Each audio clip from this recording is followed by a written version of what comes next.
Saggio del secondo anno della scuola di teatro Louis Jouvet. Questi ragazzi hanno lavorato 2 anni sul mimo, sulla pantomimica, sulla recitazione, hanno avuto diversi insegnanti, Matteo Belli, Jean Menin con il clown, Tania Passarini per il mimo, Carlos Branca, Anna Albertarelli per la danza.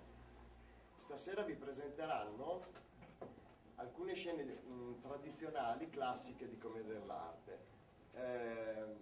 Io presenterò ogni scena, dirò due parole per ogni scena. Iniziamo però con una cosa abbastanza nuova, tra virgolette. Noi stiamo tentando da tempo, non troppo tempo, una sperimentazione per unire la commedia dell'arte alla musica jazz. Cioè tanti in Italia in questo momento stanno cercando di attualizzare la commedia dell'arte, che è il genere principe per noi italiani, nel senso che l'abbiamo inventato, è un genere che è andato avanti con grandissimo successo per 3 secoli, è il nostro teatro praticamente, ed è il teatro dal quale nasce tutto il teatro professionale, per così è una scena coreografica, i ragazzi hanno avuto dei pezzi, dei brani, hanno costruito delle pantomimiche, quindi le hanno, diciamo, recitate solo di corpo, senza parole, e gli sono stati dati questi brani musicali di jazz abbastanza contemporaneo, e ognuno di loro ha scelto i movimenti diciamo che riteneva più adatti e ha costruito una piccola pantomimica sulla musica. È strutturata come sarebbe strutturato dura un quarto d'ora, come sarebbe strutturata proprio un'orchestrina jazz. C'è un'introduzione, un'apertura, il solista che si stacca, in qualche modo improvvisa, in questo caso non improvvisa perché l'abbiamo ben studiato, e dopodiché ritorna e riprende, diciamo, l'orchestra. È una sperimentazione alla quale teniamo molto, perché il nostro scopo sarebbe arrivare a costruire uno spettacolo interamente pantomimico di commedia dell'arte con la musica jazz dal vivo. È la prima volta che la presentiamo in pubblico e siamo anche curiosi di vedere, capire un po' cosa ne pensa appunto il pubblico. Seguiranno diverse scene tradizionali, molto comiche e divertenti, e che vi presenterò poi a mano a mano. Buon divertimento. Grazie.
Thank